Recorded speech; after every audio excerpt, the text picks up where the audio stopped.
Daniel, chapitre 1. La troisième année du règne de Joachim, roi de Juda, Nebuchadnezzar, roi de Babylone, marcha contre Jérusalem et l'assiégea. Le Seigneur livra entre ses mains Joachim, roi de Juda, et une partie des ustensiles de la maison de Dieu. Nebuchadnezzar emporta les ustensiles au pays de Shinéar, dans la maison de son Dieu. Il les mit dans la maison du trésor de son Dieu.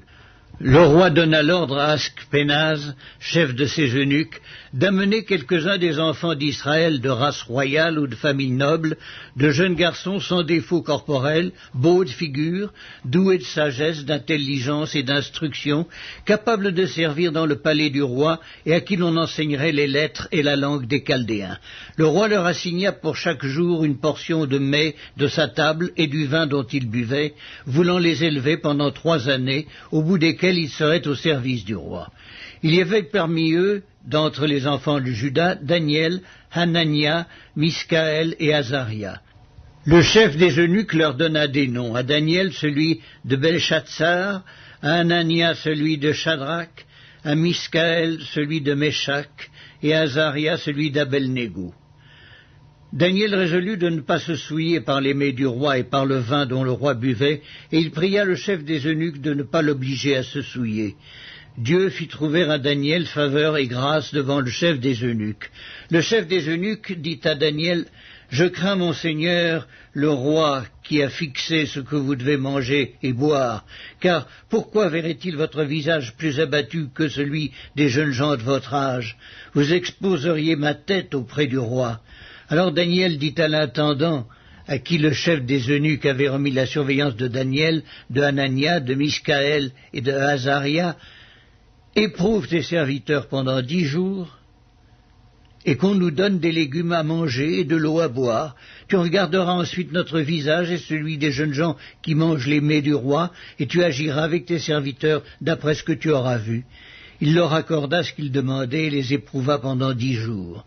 Au bout de 10 jours, ils avaient meilleur visage et plus d'embonpoint que tous les jeunes gens qui mangeaient les mets du roi. L'intendant emportait les mets et le vin qui leur étaient destinés, et il leur donnait des légumes. Dieu accorda à ces 4 jeunes gens de la science, de l'intelligence dans toutes les lettres et de la sagesse, et Daniel expliquait toutes les visions et tous les songes. Au terme fixé par le roi pour qu'on les lui amenât, le chef des eunuques les présenta à Nebuchadnezzar. Le roi s'entretint avec eux, et parmi tous ces jeunes gens, il ne s'en trouva aucun comme Daniel, Hanania, Miskaël et Azaria. Ils furent donc admis au service du roi. Sur tous les objets qui réclamaient de la sagesse et de l'intelligence, et sur lesquels le roi les interrogeait, il les trouvait 10 fois supérieurs à tous les magiciens et astrologues qui étaient dans tout son royaume. Ainsi fut Daniel jusqu'à la première année du roi Cyrus. Daniel, chapitre 2. La seconde année du règne de Nebuchadnezzar, Nebuchadnezzar eut des songes. Il avait l'esprit agité et ne pouvait dormir. Le roi fit appeler les magiciens, les astrologues, les enchanteurs et les Chaldéens pour qu'ils lui disent ses songes. Ils vinrent et se présentèrent devant le roi. Le roi leur dit, « J'ai eu un songe, mon esprit est agité et je voudrais connaître ce songe. » Les Chaldéens répondirent au roi en langue araméenne, « Ô roi, vis éternellement, dis le songe à tes serviteurs et nous en donnerons l'explication. » Le roi reprit la parole et dit aux Chaldéens, « La chose m'a échappé. Si vous ne me faites connaître le songe et son explication, vous serez mis en pièces et vos maisons seront réduites à un tas d'immondices. Mais si vous me dites le songe et son explication, vous recevrez de moi des dons et des présents et de grands honneurs.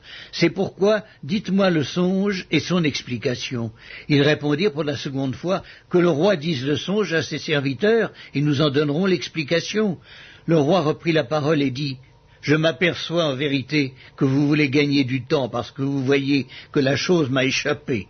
Si donc vous ne me faites pas connaître le songe, la même sentence vous enveloppera tous. Vous voulez vous préparer à me dire des mensonges et des faussetés en attendant que les temps soient changés. C'est pourquoi dites-moi le songe et je saurai si vous êtes capable de m'en donner l'explication. » Les Chaldéens répondirent au roi, « Il n'est personne sur la terre qui puisse dire ce que demande le roi. Aussi jamais roi, quelque grand et puissant qu'il ait été, n'a exigé une pareille chose d'aucun magicien, astrologue ou chaldéen. Ce que le roi demande est difficile, il n'y a personne qui puisse le dire au roi, excepté les dieux, dont la demeure n'est pas parmi les hommes. Là-dessus, le roi se mit en colère et s'irrita violemment. Il ordonna qu'on fît périr tous les sages de Babylone. La sentence fut publiée, les sages étaient mis à mort, et l'on cherchait Daniel et ses compagnons pour les faire périr. Alors Daniel s'adressa d'une manière prudente et sensée à Arjoc, chef des gardes du roi, qui était sorti pour mettre à mort les sages de Babylone. Il prit la parole et dit à Arjoc, commandant du roi, « Pourquoi la sentence du roi est-elle si sévère ?» Arjoc exposa la chose à Daniel. Et Daniel se rendit vers le roi et le pria de lui accorder du temps pour donner au roi l'explication. Ensuite, Daniel alla dans sa maison, et il instruisit de cette affaire Anania, Miscaël et Azaria, ses compagnons, les engageant à implorer la miséricorde du Dieu des cieux, afin qu'on ne fît pas périr Daniel et ses compagnons avec le reste des sages de Babylone. Alors le secret fut révélé à Daniel dans une vision pendant la nuit, et Daniel bénit le Dieu des cieux. Daniel prit la parole et dit, « Béni soit le nom de Dieu d'éternité en éternité. À lui appartiennent la sagesse et la force. C'est lui qui change les temps et les circonstances, qui renverse et qui établit les rois, qui donne la sagesse aux sages et la science à ceux qui ont de l'intelligence. Il révèle ce qui est profond et caché, il connaît ce qui est dans les ténèbres, et la lumière demeure avec lui. Dieu de mes pères, je te glorifie, je te loue de ce que tu m'as donné la sagesse et la force, et de ce que tu m'as fait connaître ce que nous t'avons demandé, de ce que tu nous as révélé le secret du roi. » Après cela, Daniel se rendit auprès d'Arjoc, à qui le roi avait ordonné de faire périr les sages de Babylone.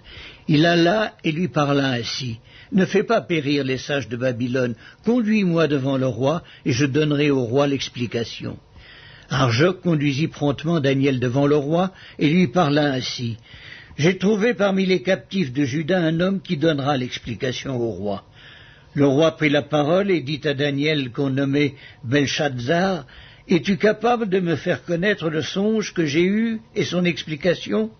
Daniel répondit en présence du roi et dit, « Ce que le roi demande est un secret, que les sages, les astrologues, les magiciens et les devins ne sont pas capables de découvrir au roi. Mais il y a dans les cieux un Dieu qui révèle les secrets et qui a fait connaître au roi Nebuchadnezzar ce qui arrivera dans la suite des temps. Voici ton songe et les visions que tu as eues sur ta couche. Sur ta couche, ô roi, il t'est monté des pensées touchant ce qui sera après ce temps-ci.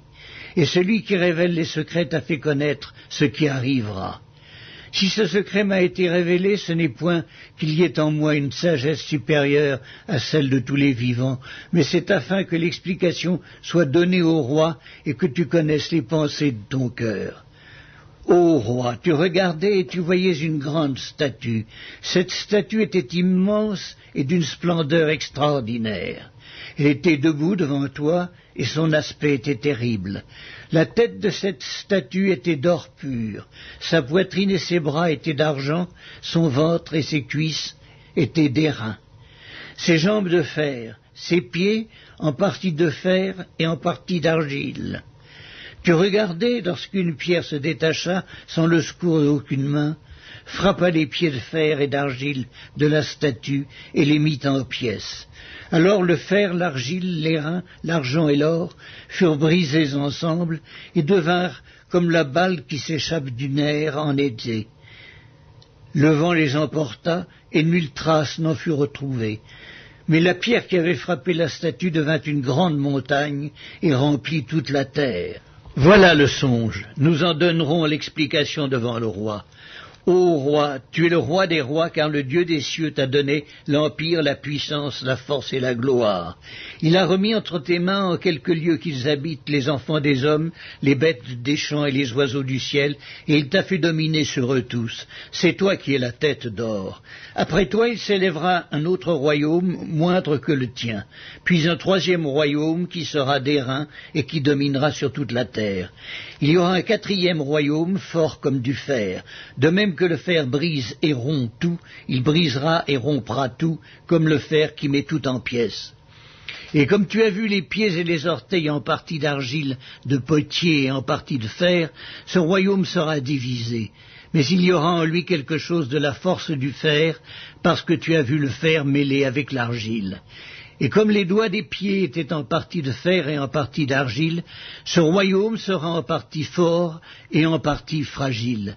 Tu as vu le fer mêlé avec l'argile, parce qu'ils se mêleront par des alliances humaines. Mais ils ne seront point unis l'un à l'autre, de même que le fer ne s'allie point avec l'argile.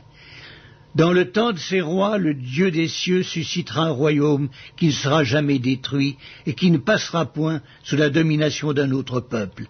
Il brisera et anéantira tous ces royaumes-là, et lui-même subsistera éternellement. C'est ce qu'indique la pierre que tu as vue se détacher de la montagne, qui a brisé le fer, l'airain, l'argile, l'argent et l'or. Le grand Dieu a fait connaître au roi ce qui doit arriver après cela. Le songe est véritable et son explication est certaine. Alors le roi Nebuchadnezzar tomba sur sa face et se prosterna devant Daniel, et il ordonna qu'on lui offrît des sacrifices et des parfums. Le roi adressa la parole à Daniel et dit: En vérité, votre Dieu est le Dieu des dieux et le Seigneur des rois, et il révèle les secrets, puisque tu as pu découvrir ce secret. Ensuite le roi éleva Daniel et lui fit de nombreux et riches présents. Il lui donna le commandement de toute la province de Babylone et l'établit chef suprême de tous les sages de Babylone.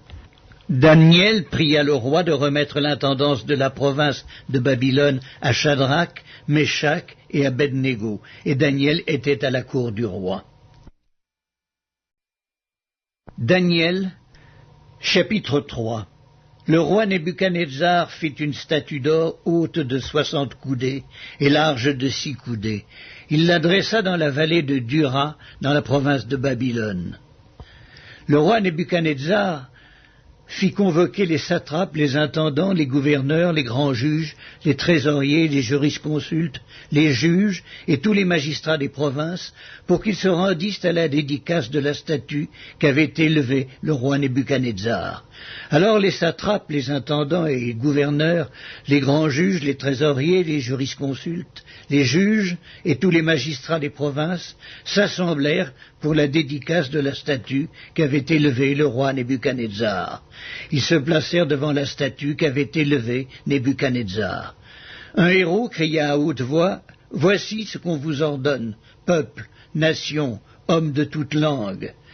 Au moment où vous entendrez le son de la trompette, du chalumeau, de la guitare, de la sambuc, du psalterion, de la cornemuse et de toutes sortes d'instruments de musique, vous vous prosternerez et vous adorerez la statue d'or qu'a élevée le roi Nebuchadnezzar.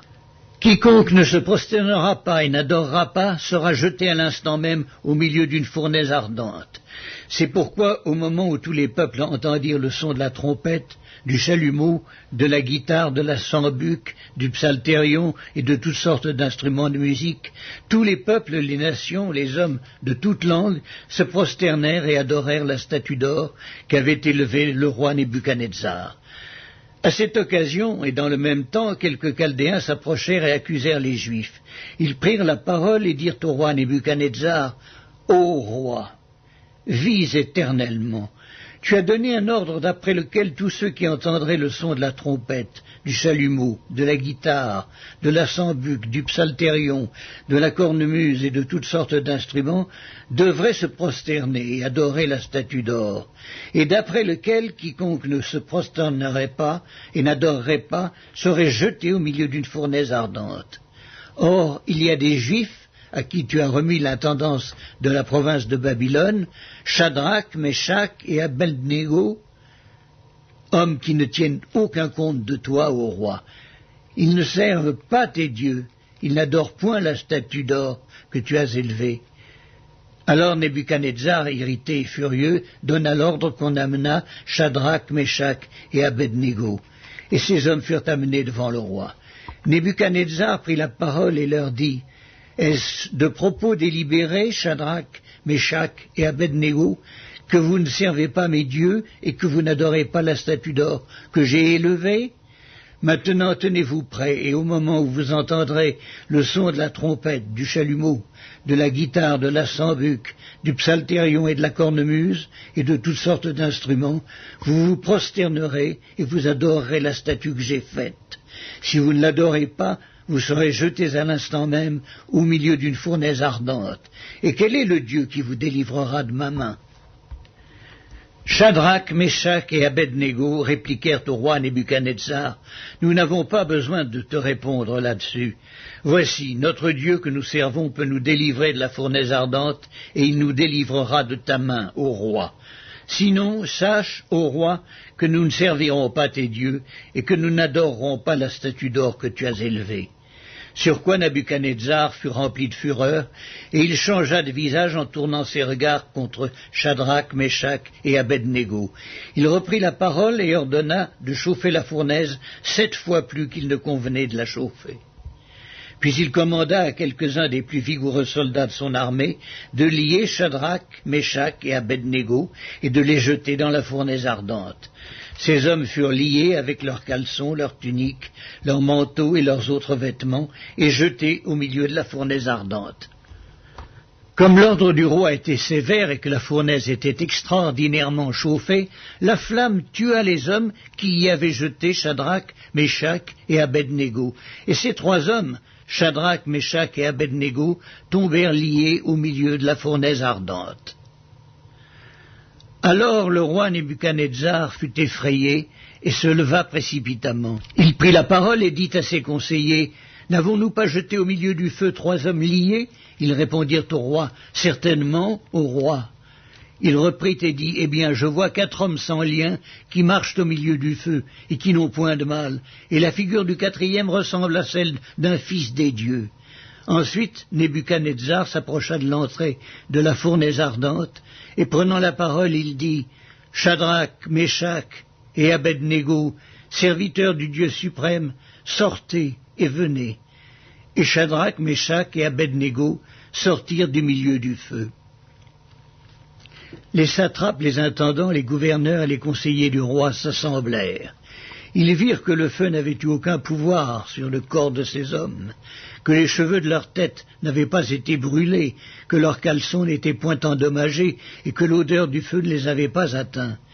Nebuchadnezzar prit la parole et dit, « Béni soit le Dieu de Shadrach, de Meshach et d'Abednego, lequel a envoyé son ange et délivré ses serviteurs qui ont eu confiance en lui et qui ont violé l'ordre du roi et livré leur corps plutôt que de servir et d'adorer aucun autre Dieu que leur Dieu. Voici maintenant l'ordre que je donne. Tout homme, à quelque peuple, nation ou langue qu'il appartienne, qui parlera mal du Dieu de Shadrach, de Meshach et d'Abednego, sera mis en pièces et sa maison sera réduite en un tas d'immondices, parce qu'il n'y a aucun autre Dieu qui puisse délivrer comme lui. » Après cela, le roi fit prospérer Shadrach, Meshach et Abednego dans la province de Babylone. Daniel, chapitre 4. Nebuchadnezzar, roi à tous les peuples, aux nations, aux hommes de toute langue qui habitent sur toute la terre. Que la paix vous soit donnée avec abondance. Il m'a semblé bon de faire connaître les signes et les prodiges que le Dieu suprême a opérés à mon égard. Que ces signes sont grands, que ces prodiges sont puissants. Son règne est un règne éternel, et sa domination subsiste de génération en génération. Moi, Nebuchadnezzar, je vivais tranquille dans ma maison, et heureux dans mon palais. J'ai eu un songe qui m'a effrayé, les pensées dont j'étais poursuivi sur ma couche, et les visions de mon esprit me remplissaient d'épouvante. J'ordonnai qu'on fît venir devant moi tous les sages de Babylone, afin qu'ils me donnassent l'explication du songe. Alors vinrent les magiciens, les astrologues, les chaldéens et les devins. Je leur dis le songe et ils ne m'en donnèrent point l'explication. En dernier lieu se présenta devant moi Daniel, nommé Belchatsar, d'après le nom de mon Dieu, et qui a en lui l'esprit des dieux saints. Je lui dis le songe. Belchatsar, chef des magiciens, qui as en toi, je le sais, l'esprit des dieux saints, et pour qui aucun secret n'est difficile, donne-moi l'explication des visions que j'ai eues en songe. Voici les visions de mon esprit. pendant que j'étais sur ma couche. Je regardais, et voici, il y avait au milieu de la terre un arbre d'une grande hauteur. Cet arbre était devenu grand et fort, sa cime s'élevait jusqu'aux cieux, et on le voyait des extrémités de toute la terre. Son feuillage était beau et ses fruits abondants. Il portait de la nourriture pour tous. Les bêtes des champs s'abritaient sous son ombre, les oiseaux du ciel faisaient leur demeure parmi ses branches, et tout être vivant tirait de lui sa nourriture. Dans les visions de mon esprit que j'avais sur ma couche, je regardais, et voici, un de ceux qui veillent et qui sont saints descendit des cieux. Il criait avec force et parla ainsi. Abattez l'arbre et coupez ses branches, secouez le feuillage et dispersez les fruits, que les bêtes fuient de dessous et les oiseaux du milieu de ses branches. Mais laissez en terre le tronc où se trouvent les racines et liez-le avec des chaînes de fer et d'airain parmi l'herbe des champs, qu'il soit trempé de la rosée du ciel et qu'il ait comme les bêtes l'herbe de la terre pour partage. Son cœur d'homme lui sera ôté et un cœur de bête lui sera donné, et 7 ans passeront sur lui. Cette sentence est un décret de ceux qui veillent, cette résolution est un ordre des saints, afin que les vivants sachent que le Très-Haut domine sur le règne des hommes, qu'il le donne à qui il lui plaît, et qu'il y élève le plus vil des hommes. Voilà le songe que j'ai eu, moi, le roi Nebuchadnezzar. Toi, Belshazzar, donne-moi l'explication, puisque tous les sages de mon royaume ne peuvent me la donner. Toi, tu le peux, car tu as en toi l'esprit des dieux saints. Alors Daniel, nommé Belshazzar, fut un moment stupéfait et ses pensées le troublaient. Le roi reprit et dit, « Belshazzar, que le songe et l'explication ne te troublent pas. » Et Belshazzar répondit, « Mon Seigneur, que le songe soit pour tes ennemis et son explication pour tes adversaires. L'arbre que tu as vu, qui était devenu grand et fort, dont la cime s'élevait jusqu'aux cieux et qu'on voyait de tous les points de la terre, cet arbre dont le feuillage était beau et les fruits abondants, qui portait de la nourriture pour tous, sous lequel s'abritaient les bêtes des champs et parmi les branches duquel les oiseaux du ciel faisaient leur demeure, c'est toi, ô roi, qui es devenu grand et fort, dont la grandeur s'est accrue et s'est élevée jusqu'aux cieux, et dont la domination s'étend jusqu'aux extrémités de la terre. Le roi a vu l'un de ceux qui veillent et qui sont saints descendre des cieux et dire « Abattez l'arbre et détruisez-le, mais laissez en terre le tronc où se trouvent les racines, et liez-le avec des chaînes de fer et d'airain parmi l'herbe des champs, qu'il soit trempé de la rosée du ciel, et que son partage soit avec les bêtes des champs, jusqu'à ce que 7 ans soient passés sur lui. » Voici l'explication au roi, voici le décret du Très-Haut qui s'accomplira sur mon seigneur le roi. On te chassera du milieu des hommes, tu auras ta demeure avec les bêtes des champs, et l'on te donnera comme aux bœufs de l'herbe à manger. Tu seras trempé de la rosée du ciel, et 7 ans passeront sur toi, jusqu'à ce que tu saches que le Très-Haut domine sur le règne des hommes, et qu'il le donne à qui il lui plaît. L'ordre de laisser le tronc où se trouvent les racines de l'arbre signifie que ton royaume te restera quand tu reconnaîtras que celui qui domine est dans les cieux. C'est pourquoi, ô roi, puisse mon conseil te plaire. Mets un terme à tes péchés en pratiquant la justice et à tes iniquités en usant de compassion envers les malheureux, et tout ton bonheur pourra se prolonger. Toutes ces choses se sont accomplies sous le roi Nebuchadnezzar. Au bout de 12 mois, comme il se promenait dans le palais royal à Babylone, le roi prit la parole et dit « N'est-ce pas ici Babylone, la grande, que j'ai bâtie comme résidence royale, par la puissance de ma force et pour la gloire de ma magnificence ?» La parole était encore dans la bouche du roi qu'une voix descendit du ciel. « Apprends, roi Nebuchadnezzar, qu'on va t'enlever le royaume. On te chassera du milieu des hommes. Tu auras ta demeure avec les bêtes des champs. On te donnera, comme aux bœufs, de l'herbe à manger. Et 7 ans passeront sur toi, jusqu'à ce que tu saches que le Très-Haut domine sur le règne des hommes et qu'il le donne à qui lui plaît. » Au même instant, la parole s'accomplit sur Nebuchadnezzar. Il fut chassé du milieu des hommes, il mangea de l'herbe comme les bœufs. Son corps fut trempé de la rosée du ciel, jusqu'à ce que ses cheveux crussent comme les plumes des aigles, et ses ongles comme ceux des oiseaux. Après le temps marqué, moi, Nebuchadnezzar, je levai les yeux vers le ciel, et la raison me revint. J'ai béni le Très-Haut, j'ai loué et glorifié celui qui vit éternellement, celui dont la domination est une domination éternelle, et dont le règne subsiste de génération en génération.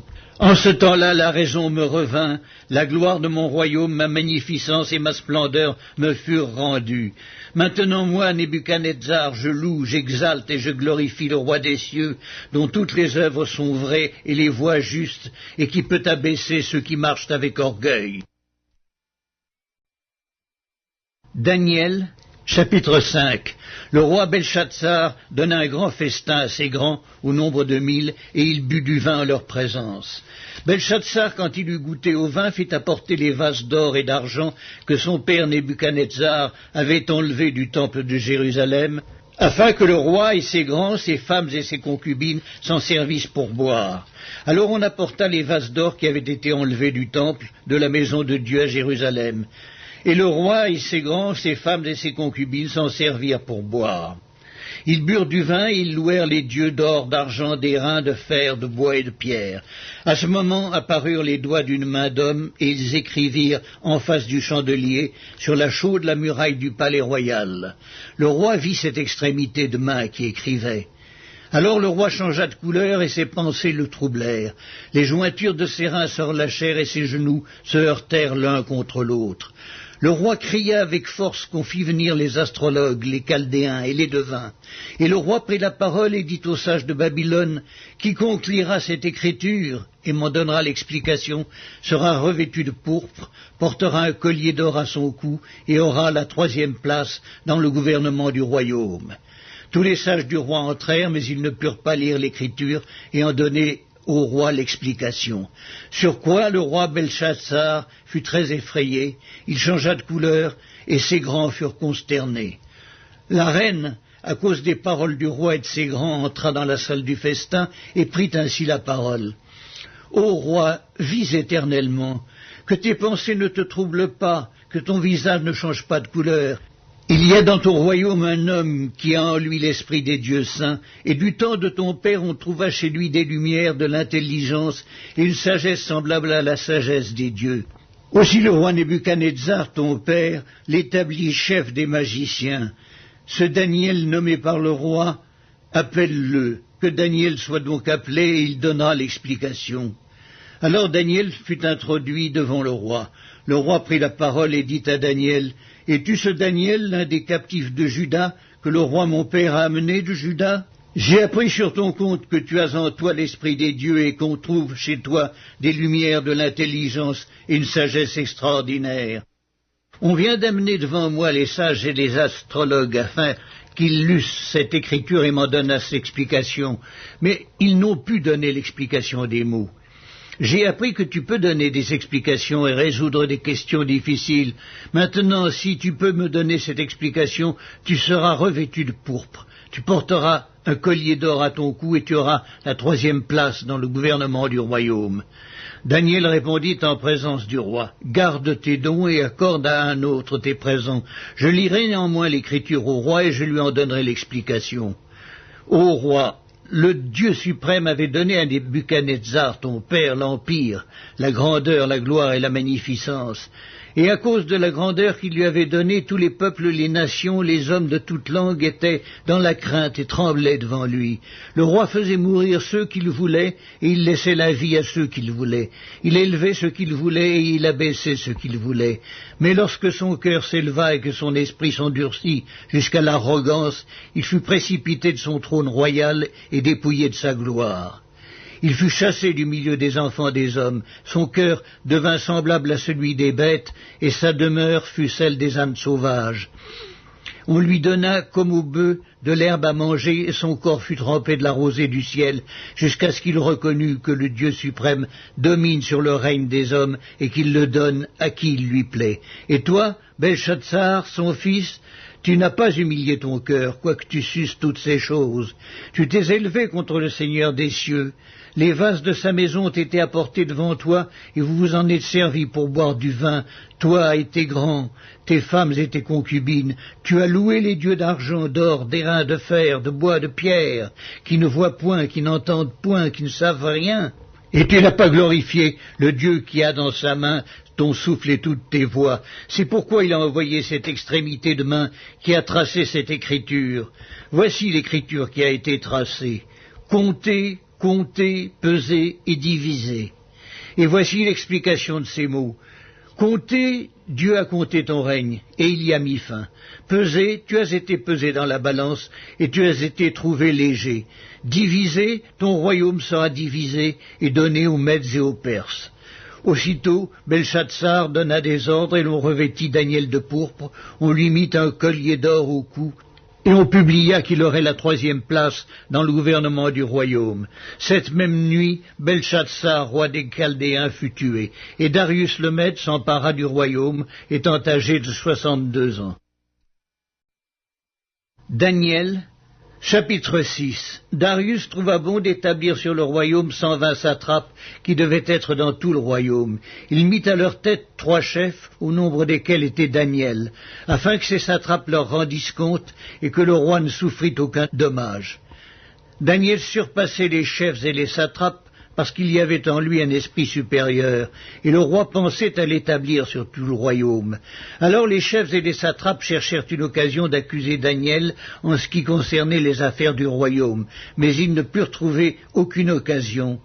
Et ces hommes se dirent, « Nous ne trouverons aucune occasion contre ce Daniel, à moins que nous n'en trouvions une dans la loi de son Dieu. » Puis ces chefs et ces satrapes se rendirent tumultueusement auprès du roi et lui parlèrent ainsi. « Roi Darius, vis éternellement. Tous les chefs du royaume, les intendants, les satrapes, les conseillers et les gouverneurs sont d'avis qu'il soit publié un édit royal avec une défense sévère portant que quiconque, dans l'espace de 30 jours, adressera des prières à quelque dieu ou à quelque homme, excepté à toi, ô roi, sera jeté dans la fosse aux lions. Maintenant, ô roi, confirme la défense et écris le décret, afin qu'il soit irrévocable, selon la loi des Mèdes et des Perses, qui est immuable. » Lorsque Daniel sut que le décret était écrit, il se retira dans sa chambre, où les fenêtres de la chambre supérieure étaient ouvertes dans la direction de Jérusalem, et 3 fois par jour, il se mettait à genoux. Il priait et louait son Dieu comme il le faisait auparavant. Alors ces hommes entrèrent tumultueusement, et ils trouvèrent Daniel qui priait et invoquait son Dieu. Puis ils se présentèrent devant le roi et lui dirent au sujet de la défense royale, « N'as-tu pas écrit une défense portant que quiconque, dans l'espace de 30 jours, adresserait des prières à quelque dieu ou à quelque homme, excepté à toi, ô roi, serait jeté dans la fosse aux lions ?» Le roi répondit, « La chose est certaine, selon la loi des Mèdes et des Perses, qui est immuable. » Ils prirent de nouveau la parole et dirent au roi, « Daniel, l'un des captifs de Juda, n'a tenu aucun compte de toi, ô roi, ni de la défense que tu as écrite, et il fait sa prière 3 fois le jour. » Le roi fut très affligé quand il entendit cela. Il prit à cœur de délivrer Daniel, et jusqu'au coucher du soleil, il s'efforça de le sauver. Mais ces hommes insistèrent auprès du roi et lui dirent, « Sache, ô roi, que la loi des Mèdes et des Perses exige que toute défense, tout décret confirmé par le roi soit irrévocable. » Alors le roi donna l'ordre qu'on amena Daniel, qu'on le jeta dans la fosse aux lions. Le roi prit la parole et dit à Daniel, « Puisse ton Dieu, que tu sers avec persévérance, te délivrer. » On apporta une pierre, on la mit sur l'ouverture de la fosse. Le roi la scella de son anneau et de l'anneau de ses grands, afin que rien ne fût changé à l'égard de Daniel. Le roi se rendit ensuite dans son palais. Il passa la nuit à jeun et ne fit point venir de concubine auprès de lui. Il ne put se livrer au sommeil. Il se leva au point du jour avec l'aurore et il alla précipitamment à la fosse aux lions. En s'approchant de la fosse, il appela Daniel d'une voix triste. Le roi prit la parole et dit à Daniel, « Daniel, serviteur du Dieu vivant, ton Dieu, que tu sers avec persévérance, a-t-il pu te délivrer des lions ?» Et Daniel dit au roi, « Roi, vis éternellement. Mon Dieu a envoyé son ange et fermé la gueule des lions, qui ne m'ont fait aucun mal, parce que j'ai été trouvé innocent devant lui. Et devant toi non plus, ô roi, je n'ai rien fait de mauvais. » Alors le roi fut très joyeux. Il ordonna qu'on fît sortir Daniel de la fosse. Daniel fut retiré de la fosse, et on ne trouva sur lui aucune blessure, parce qu'il avait eu confiance en son Dieu. Le roi ordonna que ces hommes qui avaient accusé Daniel fussent amenés et jetés dans la fosse aux lions, eux, leurs enfants, leurs femmes, et avant qu'ils fussent parvenus au fond de la fosse, les lions les saisirent et brisèrent tous leurs os. Après cela, le roi Darius écrivit à tous les peuples, à toutes les nations, aux hommes de toute langue qui habitez sur toute la terre, que la paix vous soit donnée avec abondance. J'ordonne que dans toute l'étendue de mon royaume, on ait de la crainte et de la frayeur pour le Dieu de Daniel, car il est le Dieu vivant et il subsiste éternellement. Son royaume ne sera jamais détruit et sa domination durera jusqu'à la fin. C'est lui qui délivre et qui sauve, qui opère des signes et des prodiges dans les cieux et sur la terre. C'est lui qui a délivré Daniel de la puissance des lions. Daniel prospéra sous le règne de Darius et sous le règne de Cyrus le Perse. Daniel, chapitre 7. La première année de Belshazzar, roi de Babylone, Daniel eut un songe et des visions de son esprit pendant qu'il était sur sa couche. Ensuite, il écrivit le songe et raconta les principales choses. Daniel commença et dit, « Je regardai pendant ma vision nocturne, et voici, les 4 vents des cieux firent irruption sur la grande mer, et 4 grands animaux sortirent de la mer, différents l'un de l'autre. Le premier était semblable à un lion et avait des ailes d'aigle. Je regardai jusqu'au moment où ses ailes furent arrachées. Il fut enlevé de terre et mis debout sur ses pieds comme un homme, et un cœur d'homme lui fut donné. Et voici un second animal était semblable à un ours, et se tenait sur un côté. Il avait 3 côtes dans la gueule entre les dents, et on lui disait « Lève-toi, mange beaucoup de chair ». Après cela je regardai, et voici un autre était semblable à un léopard, et avait sur le dos 4 ailes comme un oiseau. Cet animal avait 4 têtes, et la domination lui fut donnée. Après cela, je regardai pendant mes visions nocturnes, et voici, il y avait un 4e animal, terrible, épouvantable, et extraordinairement fort. Il avait de grandes dents de fer, il mangeait, brisait, et foulait aux pieds ce qui restait. Il était différent de tous les animaux précédents, et il avait 10 cornes. Je considérai les cornes, et voici, une autre petite corne sortit du milieu d'elle, et 3 des premières cornes furent arrachées devant cette corne. Et voici, elle avait des yeux comme des yeux d'homme, et une bouche qui parlait avec arrogance.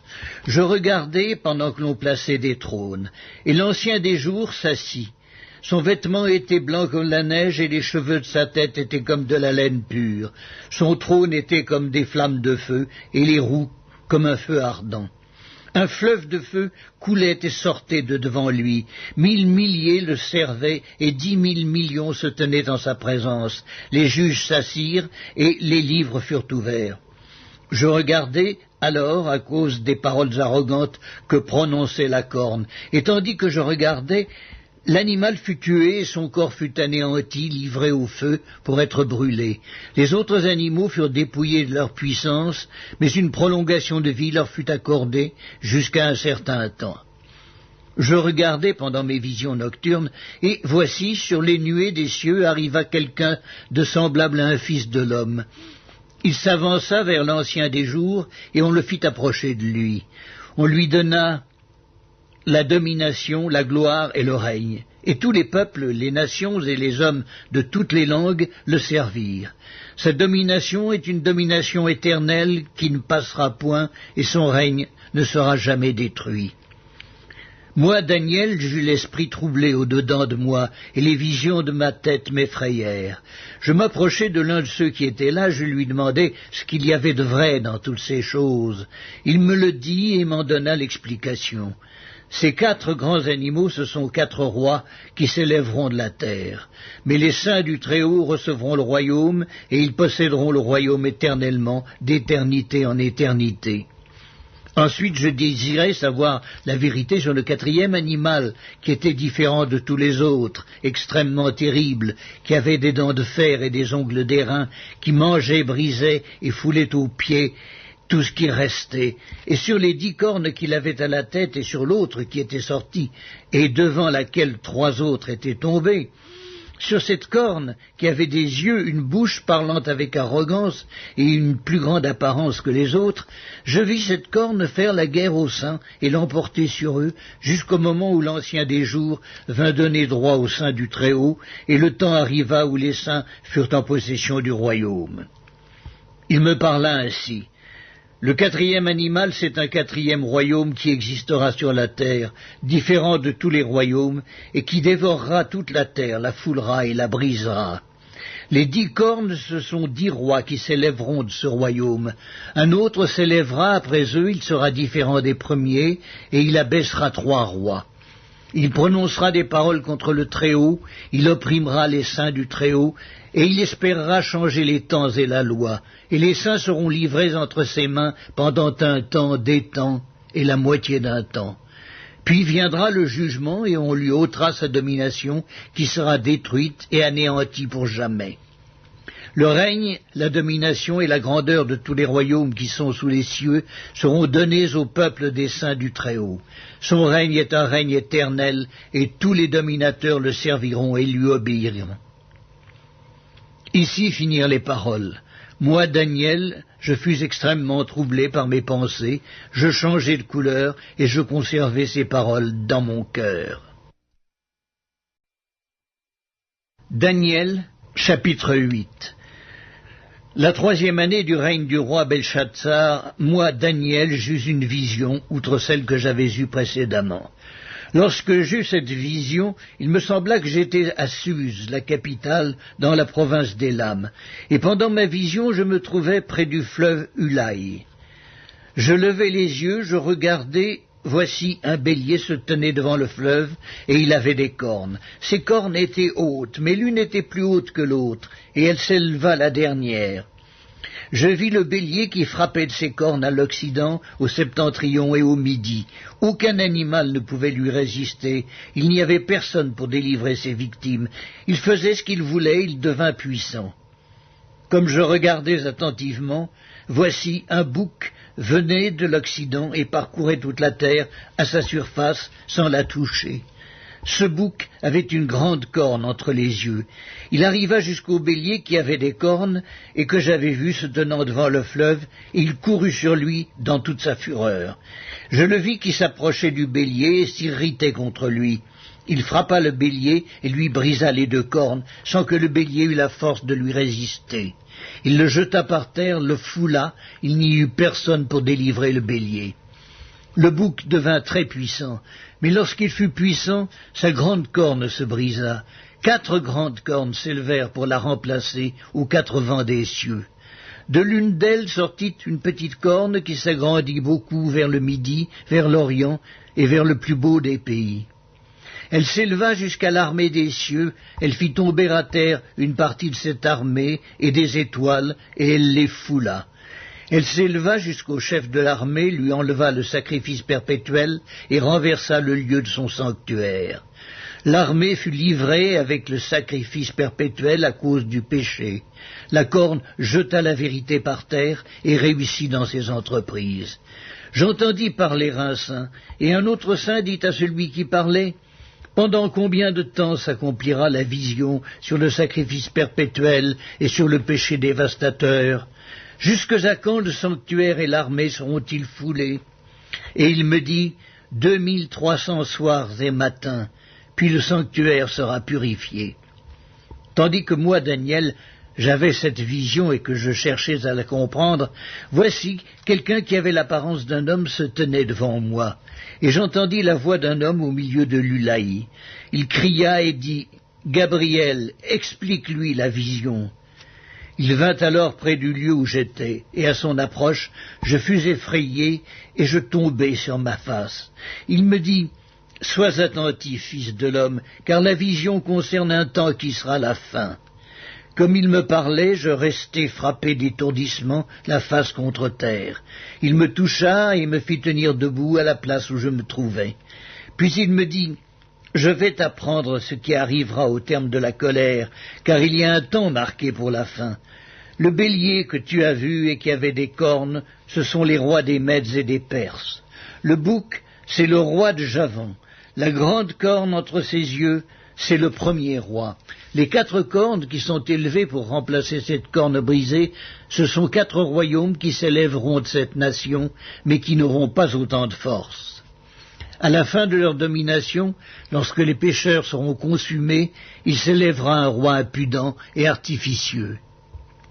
Sa puissance s'accroîtra, mais non pas sa propre force. Il fera d'incroyables ravages, il réussira dans ses entreprises, il détruira les puissants et le peuple des saints. À cause de sa prospérité et du succès de ses ruses, il aura de l'arrogance dans le cœur, il fera périr beaucoup d'hommes qui vivaient paisiblement, et il s'élèvera contre le chef des chefs, mais il sera brisé sans l'effort d'aucune main. Et la vision des soirs et des matins dont il s'agit est véritable. Pour toi, tiens secrète cette vision, car elle se rapporte à des temps éloignés. Moi, Daniel, je fus plusieurs jours languissant et malade, puis je me levai, et je m'occupais des affaires du roi. J'étais étonné de la vision, et personne n'en eut connaissance. Daniel, chapitre 9. La première année de Darius, fils d'Assuérus, de la race des Mèdes, lequel était devenu roi du royaume des Chaldéens, la première année de son règne, moi, Daniel, je vis par les livres qu'il devait s'écouler 70 ans pour les ruines de Jérusalem, d'après le nombre des années dont l'Éternel avait parlé à Jérémie le prophète. Je tournai ma face vers le Seigneur Dieu, afin de recourir à la prière et aux supplications, en jeûnant et en prenant le sac et la cendre. Je priai l'Éternel mon Dieu, et je lui fis cette confession. Seigneur Dieu, grand et redoutable, toi qui gardes ton alliance et qui fais miséricorde à ceux qui t'aiment et qui observent tes commandements, nous avons péché, nous avons commis l'iniquité, nous avons été méchants et rebelles, nous nous sommes détournés de tes commandements et de tes ordonnances. Nous n'avons pas écouté tes serviteurs les prophètes, qui ont parlé en ton nom à nos rois, à nos chefs, à nos pères et à tout le peuple du pays. À toi, Seigneur, est la justice, et à nous la confusion de face, en ce jour, aux hommes de Juda, aux habitants de Jérusalem, et à tout Israël, à ceux qui sont près et à ceux qui sont loin, dans tous les pays où tu les as chassés, à cause des infidélités dont ils se sont rendus coupables envers toi. Seigneur, à nous la confusion de face, à nos rois, à nos chefs, à nos pères, parce que nous avons péché contre toi. Auprès du Seigneur notre Dieu, la miséricorde et le pardon, car nous avons été rebelles envers lui. Nous n'avons pas écouté la voix de l'Éternel notre Dieu pour suivre ses lois qu'il avait mises devant nous par ses serviteurs les prophètes. Tout Israël a transgressé ta loi et s'est détourné pour ne pas écouter ta voix. Alors se sont répandues sur nous les malédictions et les imprécations qui sont écrites dans la loi de Moïse, serviteur de Dieu, parce que nous avons péché contre Dieu. Il a accompli les paroles qu'il avait prononcées contre nous et contre nos chefs qui nous ont gouvernés. Il a fait venir sur nous une grande calamité. Il n'en est jamais arrivé sous le ciel entier une semblable à celle qui est arrivée à Jérusalem. Comme cela est écrit dans la loi de Moïse, toute cette calamité est venue sur nous, et nous n'avons pas imploré l'Éternel notre Dieu, nous ne nous sommes pas détournés de nos iniquités, nous n'avons pas été attentifs à ta vérité. L'Éternel a veillé sur cette calamité et l'a fait venir sur nous, car l'Éternel notre Dieu est juste dans toutes les choses qu'il a faites, mais nous n'avons pas écouté sa voix. Et maintenant, Seigneur notre Dieu, toi qui as fait sortir ton peuple du pays d'Égypte par ta main puissante, et qui t'es fait un nom comme il l'est aujourd'hui, nous avons péché, nous avons commis l'iniquité. Seigneur, selon ta grande miséricorde, que ta colère et ta fureur se détournent de ta ville de Jérusalem, de ta montagne sainte, car à cause de nos péchés, des iniquités de nos pères, Jérusalem et ton peuple sont en opprobre à tous ceux qui nous entourent. Maintenant donc, ô notre Dieu, écoute la prière et les supplications de ton serviteur, et pour l'amour du Seigneur, fais briller ta face sur ton sanctuaire dévasté.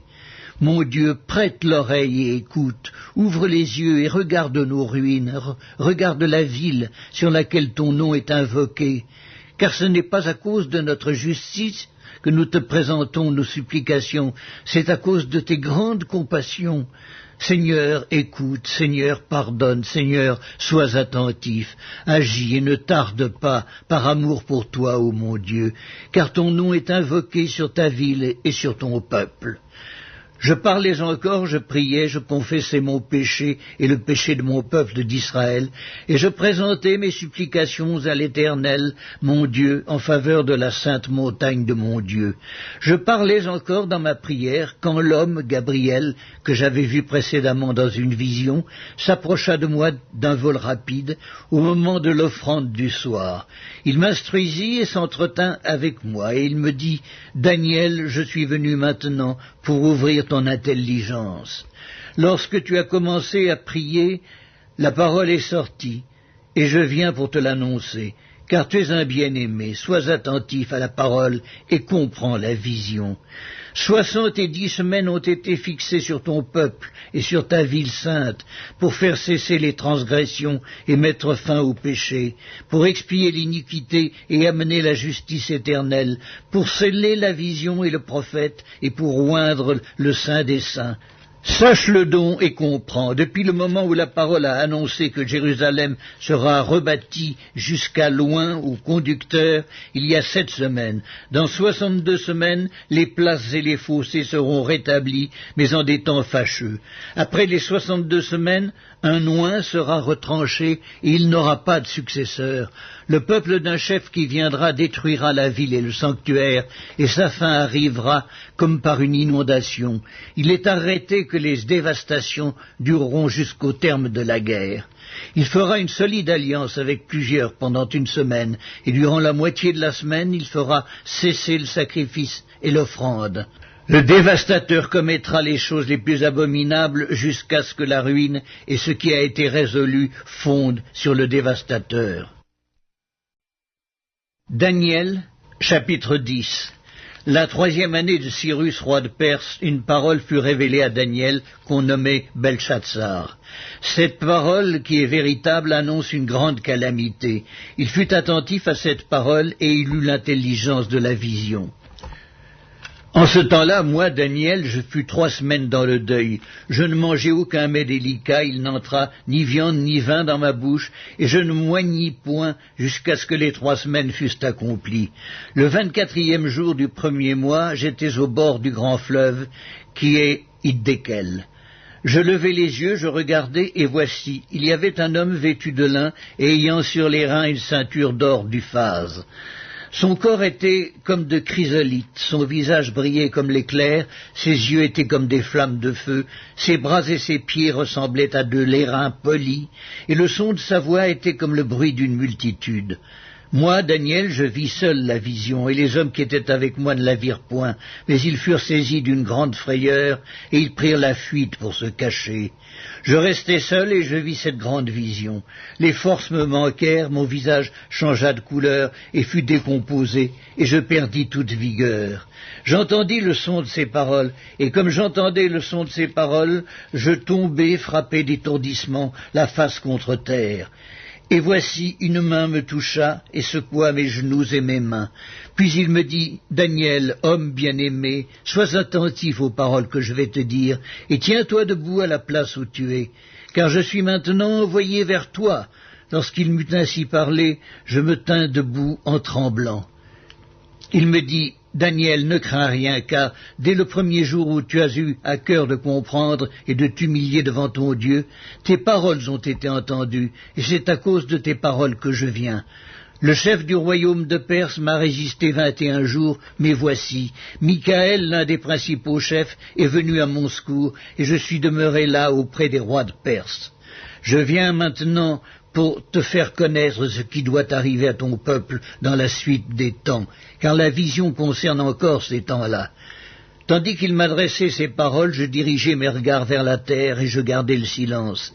Et voici quelqu'un qui avait l'apparence des fils de l'homme toucha mes lèvres. J'ouvris la bouche, je parlais, et je dis à celui qui se tenait devant moi, « Mon Seigneur, la vision m'a rempli d'effroi, et j'ai perdu toute vigueur. Comment le serviteur de mon Seigneur pourrait-il parler à mon Seigneur?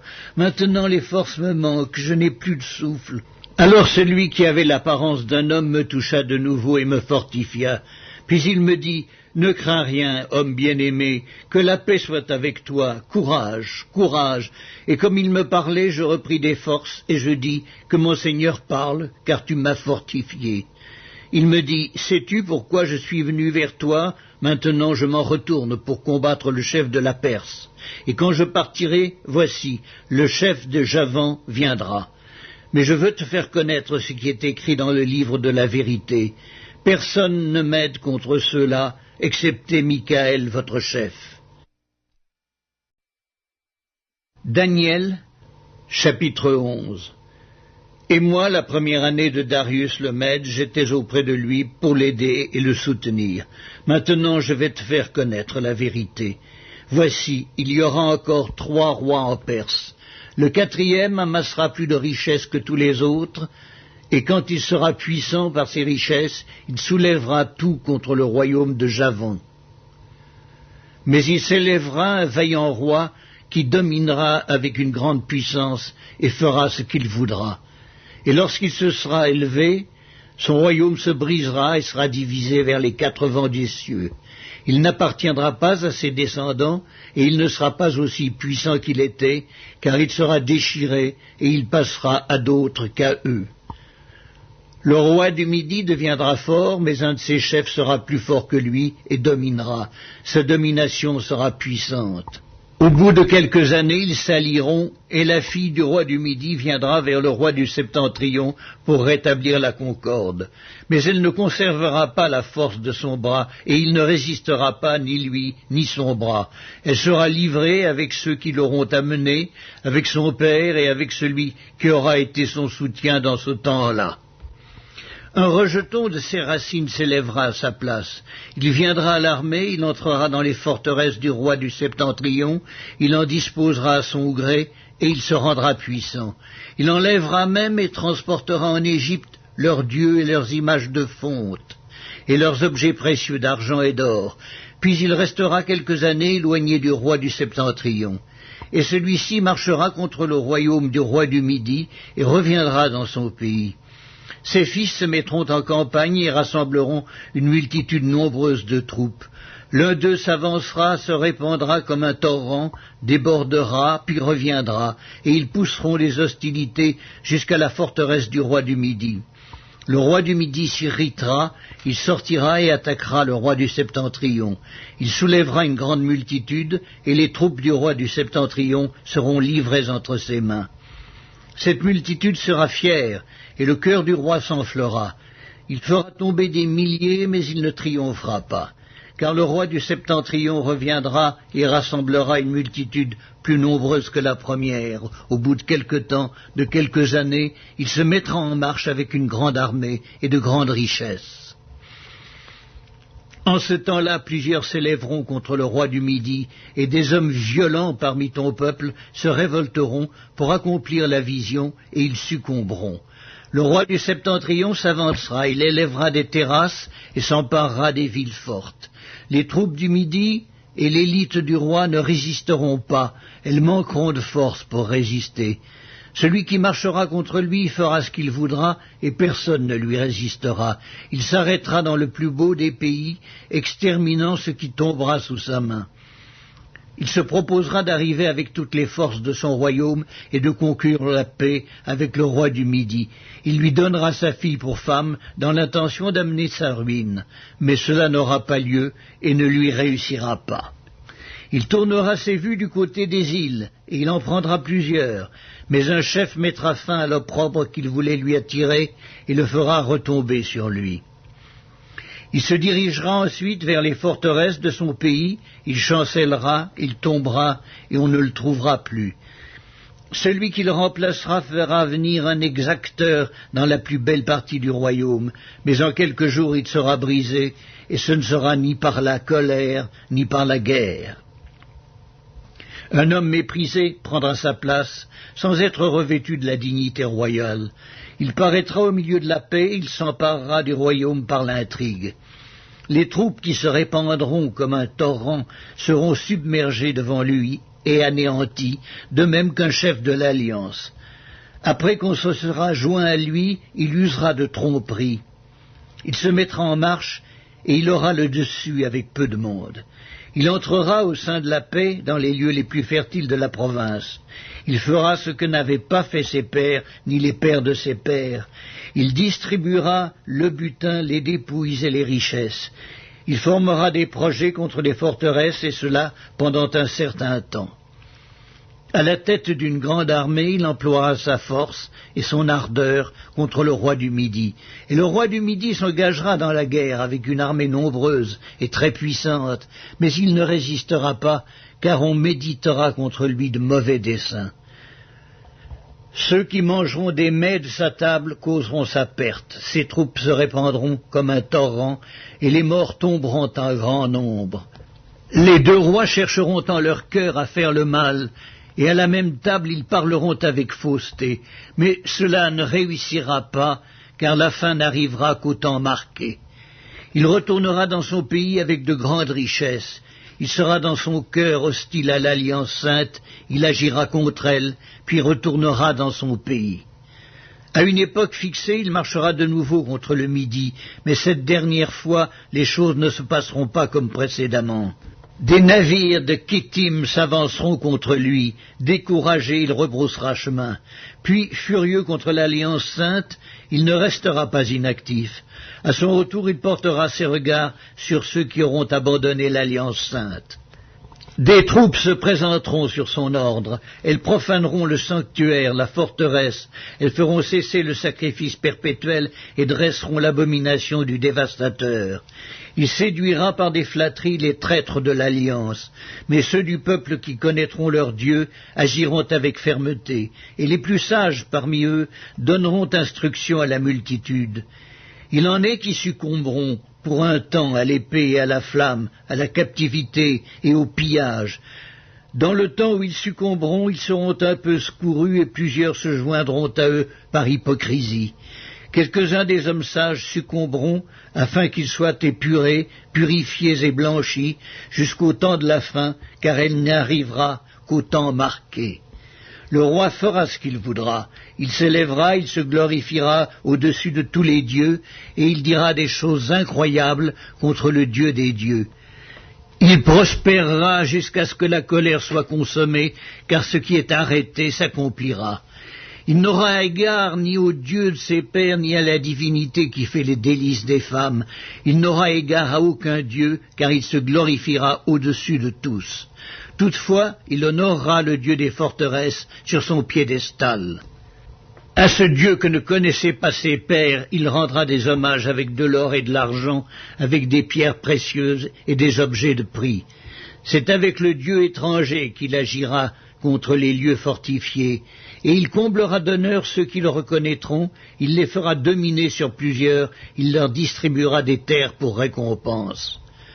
Au temps de la fin, le roi du Midi se heurtera contre lui, et le roi du Septentrion fondra sur lui comme une tempête, avec des chars et des cavaliers, et avec de nombreux navires. Il s'avancera dans les terres, se répandra comme un torrent, et débordera. Il entrera dans le plus beau des pays, et plusieurs succomberont. Mais Édom, Moab et les principaux des enfants d'Ammon seront délivrés de sa main. Il étendra sa main sur divers pays, et le pays d'Égypte n'échappera point. Il se rendra maître des trésors d'or et d'argent, et de toutes les choses précieuses de l'Égypte. Les Libyens et les Éthiopiens seront à sa suite. Des nouvelles de l'Orient et du Septentrion viendront l'effrayer, et il partira avec une grande fureur pour détruire et exterminer des multitudes. Il dressera les tentes de son palais entre les mers, vers la glorieuse et sainte montagne. Puis il arrivera à la fin sans que personne lui soit en aide. Daniel, chapitre 12. En ce temps-là se lèvera Michaël, le grand chef, le défenseur des enfants de ton peuple. Et ce sera une époque de détresse telle qu'il n'y en a point eu depuis que les nations existent jusqu'à cette époque. En ce temps-là, ceux de ton peuple qui seront trouvés inscrits dans le livre seront sauvés. Plusieurs de ceux qui dorment dans la poussière de la terre se réveilleront, les uns pour la vie éternelle et les autres pour l'opprobre, pour la honte éternelle. Ceux qui auront été intelligents brilleront comme la splendeur du ciel, et ceux qui auront enseigné la justice à la multitude brilleront comme les étoiles, à toujours et à perpétuité. Toi, Daniel, tiens secrètes ces paroles, et scelle le livre jusqu'au temps de la fin. Plusieurs alors le liront, et la connaissance augmentera. Et moi, Daniel, je regardai, et voici 2 autres hommes se tenaient debout, l'un en deçà du bord du fleuve, et l'autre au-delà du bord du fleuve. L'un d'eux dit à l'homme vêtu de lin qui se tenait au-dessus des eaux du fleuve, « Quand sera la fin de ces prodiges ?» Et j'entendis l'homme vêtu de lin qui se tenait au-dessus des eaux du fleuve. Il leva vers les cieux sa main droite et sa main gauche, et il jura par celui qui vit éternellement que ce sera dans un temps, des temps et la moitié d'un temps, et que toutes ces choses finiront quand la force du peuple saint sera entièrement brisée. J'entendis, mais je ne compris pas, et je dis, « Mon Seigneur, quelle sera l'issue de ces choses ?» Il répondit, « Va, Daniel, car ces paroles sont tenues secrètes et scellées jusqu'au temps de la fin. Plusieurs seront purifiés, blanchis et épurés. Les méchants feront le mal, et aucun des méchants ne comprendra, mais ceux qui auront de l'intelligence comprendront. Depuis le temps où cessera le sacrifice perpétuel et où sera dressée l'abomination du dévastateur, il y aura 1290 jours. Heureux celui qui attendra et qui arrivera jusqu'à 1335 jours. Et toi, marche vers ta fin, tu te reposeras et tu seras debout pour ton héritage à la fin des jours.